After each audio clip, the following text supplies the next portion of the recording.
Num dos debates entre um judeu e um ateu, o judeu ele questionando, criticando, né, que Jesus falou que alguns dos que estavam ali viriam ele na sua segunda vinda. E passou-se muitos séculos e aquelas pessoas já estavam mortas e na mente deles seria impossível aquelas pessoas virem Jesus na segunda vinda. Por quê? Porque elas precisariam estar vivas no momento da segunda vinda de Cristo. É por isso que muitos fazem interpretações erradas da época lá do Tito Vespasiano, como se ali fosse a segunda vinda, porque daria tempo, supostamente, na mente deles, de algumas daquelas pessoas estarem vivas. Cara, isso é uma falta horrenda de leitura. Vamos entender o que vai acontecer na segunda vinda de Cristo para a gente saber se existe alguma possibilidade do cumprimento disso. É óbvio que existe. Na segunda vinda de Cristo, quando ele vier para destruir o anticristo, ele vem nas nuvens, que é literal, porque os anjos confirmaram isso, que ele viria da mesma forma que foi. E essas nuvens conectam as pregações de Paulo, onde disse que na segunda vinda de Cristo, os mortos ressuscitarão primeiro. Os mortos no Senhor, tá? Os demais mortos não ressuscitarão, só os mortos no Senhor. Possivelmente, alguns soldados romanos se converteram ao cristianismo. Há possibilidade de muitos ali terem se convertido, porque muitos acontecimentos foram presenciados pelo povo daquela época, tá? Tipo o céu se escurecer, terremoto acontecer exatamente na morte de Cristo, né? Ali naquela época parece que já o Sabino questionou que eclipse solar não tinha naquela época, naquele momento, aquele mês, mas o eclipse lunar ocorre exatamente naquele mês da morte de Cristo, o que poderia ser tido visto naquela época, o eclipse lunar. E o que acontece? Muitos mortos ressuscitaram na morte de Cristo, muitos mortos ressuscitaram e apareceram a muitos. Você tem muitas narrativas. Você tem o centurião lá, que o Pedro cortou a orelha e Jesus teve que colar, já foi um milagre. Aquele homem, com certeza, ele não seria mais o mesmo depois daquilo, né? Você tem a mente de Pilatos depois que Jesus é morto, vendo toda aquela covardia, tudo acontecendo, sendo que a mulher dele tinha sonhos e sonhou que Jesus, ela disse que Jesus não se envolva na causa desse justo, porque há muito me atribulou em sonhos.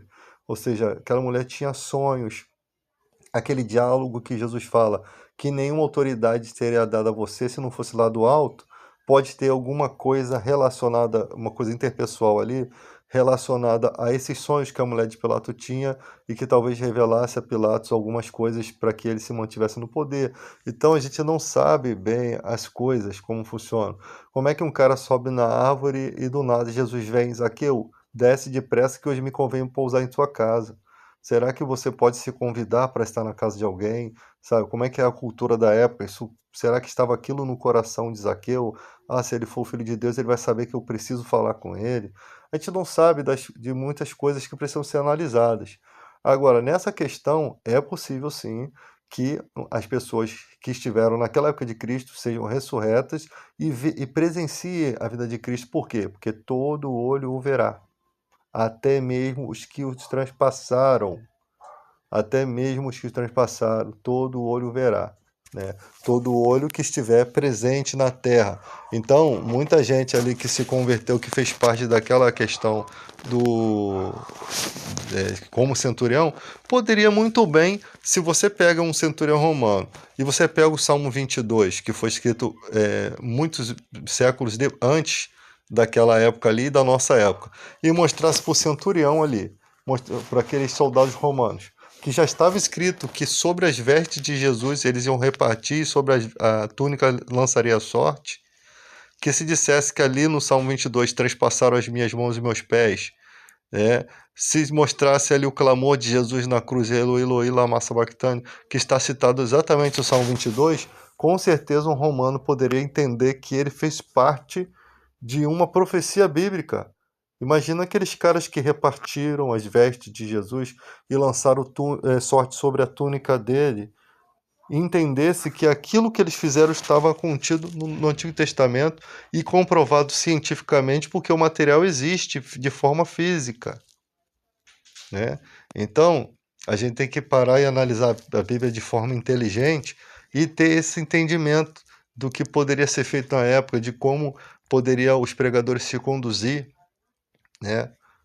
Então a gente não pode aceitar uma resposta genérica do rabino vir e tentar desmerecer a nossa Bíblia. Até porque nós recebemos, nós não podemos desmerecer o Evangelho, né? Até porque nós recebemos o Evangelho dos próprios judeus, ao qual eles sempre acusam de serem pessoas que estavam fora do judaísmo, mas a prova real é essa, que toda a nossa Bíblia praticamente foi escrita pelo povo judeu, por pessoas do povo dele, e é mais fácil aquelas pessoas estarem mais corretas do que as autoridades judaicas. É só você olhar para o livro deles e as acusações de Jesus de que os judeus mataram todos os profetas. Quando fala isso, ele está falando das autoridades judaicas, tá? Não está falando do todo o povo, não. Você olha o profeta Malaquias repreendendo eles porque eles não estavam dando dízimo, né? 400 anos antes do Novo Testamento ali, os judeus já estavam sendo repreendidos. Quando Jesus veio, reclama da bagunça, comércio no templo, né? Matou todos os profetas ali, inclusive o próprio Jesus foi morto pelas autoridades. E ali a parábola do homem da casa, do dono da casa, né? Que manda os seus servos, eles matam, depois manda o seu filho, e aí eles pensam assim: se a gente matar o filho, a gente vai ficar com a herança. Foi exatamente o que aconteceu. E pela boca dos profetas deles mesmos, eles viram o Messias e não creram. Jesus falou na cara das autoridades judaicas: vocês aí sabem que eu sou o Messias. Vocês sabem, porque era impossível deles não saber. Vocês sabem, mas não me confessam por medo de perder o lugar de você na sinagoga. Vocês estão com medo de perder a posição de vocês, por isso que vocês não me confessam.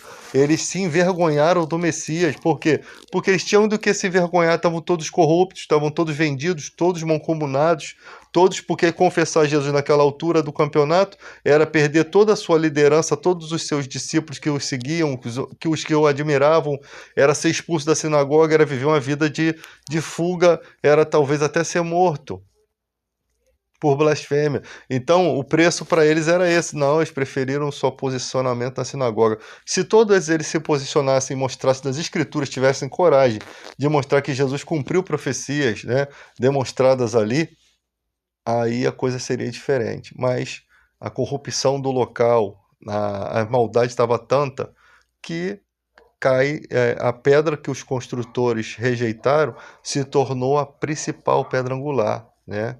A pedra de ofensa. Então, muitas parábolas que você lê na Bíblia ali, muitos confrontos que Jesus teve com os judeus, né?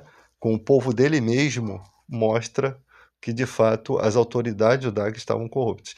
Aí você vem para a história aqui. Como que a presença de Deus está dentro de um templo e Deus permite que o templo seja destruído pelos adversários romanos dos judeus. É sinal de quê? De que Deus não estava mais com a sua proteção sobre Israel e permitiu a destruição do templo. Aí depois, em 135, o espalhamento dos judeus por todo o canto do mundo.